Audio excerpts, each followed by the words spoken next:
quando num casamento ainda a mulher, ela, por exemplo, ela está convertida, tem esse entendimento e o marido não tem, o marido, sei lá, o marido trai, o marido tem uma relação fora. Ela precisa buscar ajuda. Como que ela vai exercer esse lado, né? Ela precisa buscar ajuda porque, inclusive, tem um vídeo meu muito interessante que eu botei no meu canal do YouTube que fala sobre isso, né? Casei errado e agora, né?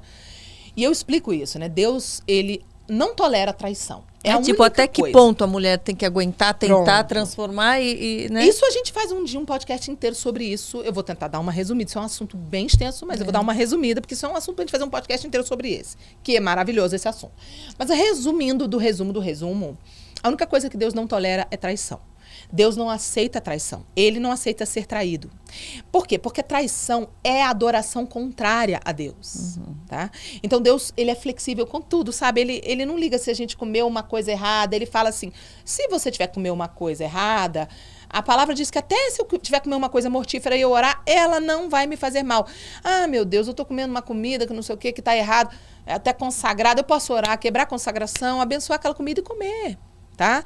Deus, ele é flexível com várias coisas. A roupa que eu botei, ele é flexível, ele sabe que você não entende que você tá botando a roupa errada, piricrente, não sei o quê. Ele é flexível com um monte de bobagem. Ah, fulano que bebeu uma cervejinha, acabou de converter, ele também não... Deus, ele olha e fala, ah, meu filho, você ainda tá precisando da cerveja, daqui a pouco o meu espírito vai te bastar. Você não vai precisar da cerveja pra você se sentir alegre. Então, ele é muito flexível. Deus é muito flexível. Ele só não é flexível com a adoração. Tanto que você vai ver em Mateus capítulo 4, quando o diabo leva Jesus para ser tentado, a última tentação que ele faz, ele leva ele num monte muito alto que representa o altar, que é o lugar de adoração. E ele oferece para ele todas as riquezas e os prazeres do mundo.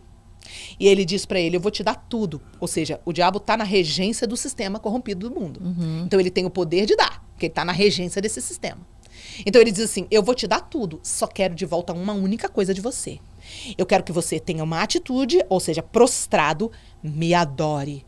Me ofereça atitude de culto. Atitude, prostrar é atitude. Então, nessa hora, a única vez na tentação que Jesus dá um grito com o diabo, tem um ponto de exclamação no texto.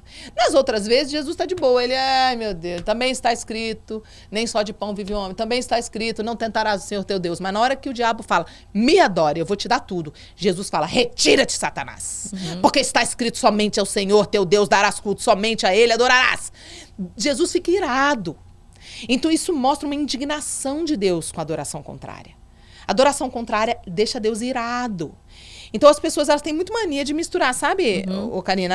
Elas misturam tudo farinha no mesmo saco. Ah, não, Deus, ele é amor, ele é lindo, ele é maravilhoso. E adoração, acho interessante você falar o que é a adoração contrária, que as pessoas acham, mas eu não tô adorando o diabo, não tô aqui falando, diabo, eu te adoro. Às vezes, mas tem várias coisas que ela tá fazendo que ela não sabe que ela tá fazendo isso.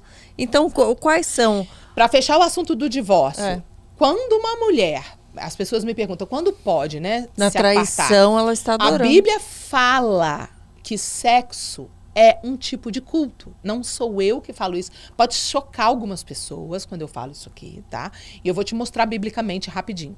Todas as vezes no Antigo Testamento que Israel, que era a igreja daquela época, pecava contra Deus, adorando estátuas, imagens, outros deuses pagãos, qualquer outra forma de adoração contrária a Deus. Quando Deus falava com o povo pela boca dos profetas, que era assim que Deus falava, Deus vinha na boca do profeta e era o próprio Deus falando assim: vocês, Israel, estão fazendo sexo com outros. Vocês são casados comigo e estão tendo relações sexuais com outros. Como é que Deus usava? Qual era a palavra que Deus falava? Olha. Vocês adulteraram-me. Me adulteraram. Adultério é sexo fora do casamento. Vocês, Israel, se prostituíram com outros deuses. Prostituição é sexo fora do casamento. Então, prostituição e adultério para Deus é sinônimo, né?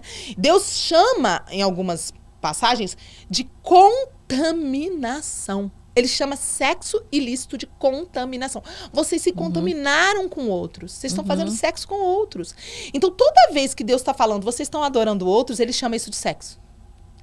E Paulo, lá em 1 Coríntios capítulo 6, ele usa no verso 16 e no verso 17 a mesma palavra unir para sexo.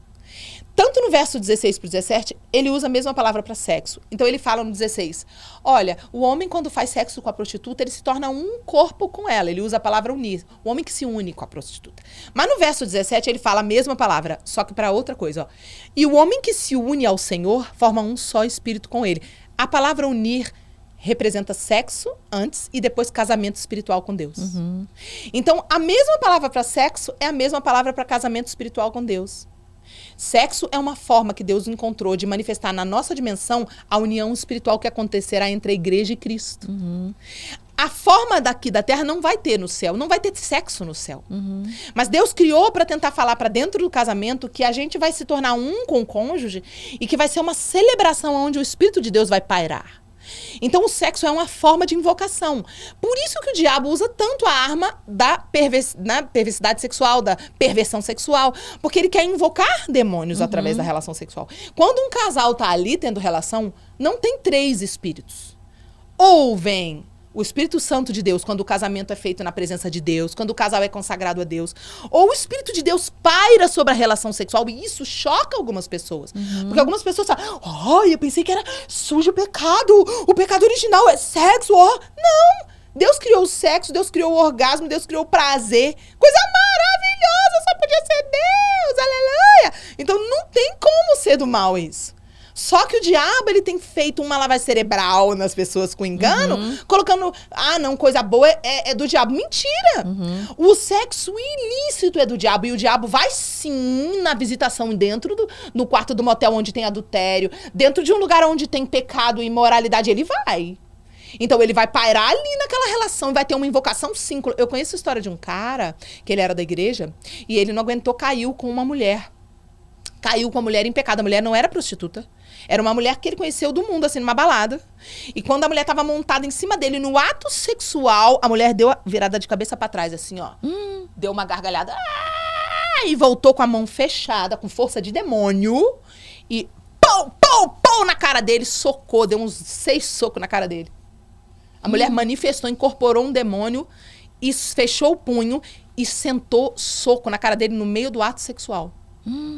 Ele teve que sair gritando e saiu correndo com as roupas, catando as roupas. Olha. E ele viu que era um demônio. E o demônio gargalhava, falava coisa com outra voz pra ele.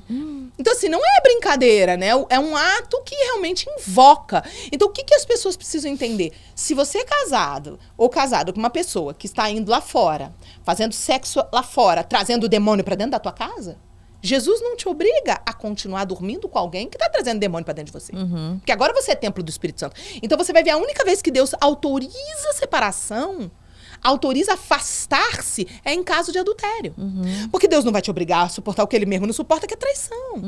Agora, se você perguntar para o Senhor, o que tu queres? Que eu saia fora, arruma outra, ou que eu lute para restaurar minha família? Gente, é óbvio, não preciso nem perguntar, né? Deus sempre vai querer que a gente lute para restaurar a família. Existem casos que a pessoa não quer. Mas o certo é a pessoa lutar até o fim pela restauração do seu casamento. Porque eu creio no poder de Deus, no impossível acontecer. Tem situações que a pessoa não converte, não muda? Tem.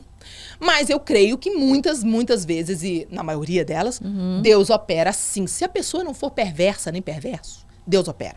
Porque às vezes a pessoa é ruim mesmo, minha amiga, não tem jeito, né? Enfim, mas voltando para o assunto da adoração, respondendo, aproveitando já o gancho, existem 2 pilares que são os principais que nós temos que vigiar.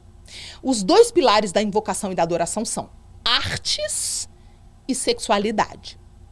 Nós não podemos brincar nem com as artes e nem com a nossa sexualidade. Esses 2 invocam. As artes foram criadas por Deus, para Deus, antes do ser humano ser criado. E todas as artes têm o poder de invocar. Tanto que muitas religiões que não são cristãs usam música para invocar. Usam artes, dança para invocar. Por quê? Porque, de fato, o mundo espiritual reconhece que as artes são uma forma de invocação, de adoração. Então, a gente vai entender que essas 2 coisas não dá para quebrar a consagração. Vamos dar um exemplo, né? O cara tá apaixonado, querendo fazer sexo, tá meu Deus, Jesus é meu Senhor, mas eu tô morrendo de desejo sexual, mas eu tô apaixonado por Jesus, mas eu quero fazer sexo, não tô aguentando. Ah, Jesus, olha só, eu vou fazer que nem eu fiz lá com aquela comida que tava consagrada, eu comi, eu vou orar. Leva a prostituta pro quarto do hotel, Senhor, abençoa, quebra a consagração. Não tem como ele quebrar a consagração da prostituta. Não tem como. Não tem como ele pegar ela, fazer agora vira uma mulher santa. Não Santa e nesse momento. Não tem. Por 15 minutos, deixa ela santa. Não tem. A mesma coisa acontece com artes. Porque as artes vêm inspiradas sempre por algum espírito. Sempre tem um espírito por trás. Então, por exemplo, qual é a mãe das artes? Gênesis 1:3 mostra que todas as coisas foram criadas pelo som que saiu da boca de Deus. E disse Deus, haja luz e pá, tudo foi materializado pelo som da boca de Deus. E a física nos mostra o poder do som, né? Há uma teologia do som na Bíblia. Se você der um Google, escrever assim no Google, ponte quebra o som do vento, você vai encontrar relatos diversos no mundo inteiro de pontes que quebraram. Porque até o vento pode entrar na frequência da matéria da ponte e quebrar. E é por esse motivo que nós, às vezes, nos quebrantamos ouvindo um louvor, porque aquele louvor pode entrar na frequência da qual nós fomos criados por Deus. Deus criou tudo pelo som. E aí o problema que você encontra hoje é que a igreja não consagra mais os ouvidos, mistura música profana que não tem inspiração do Espírito Santo.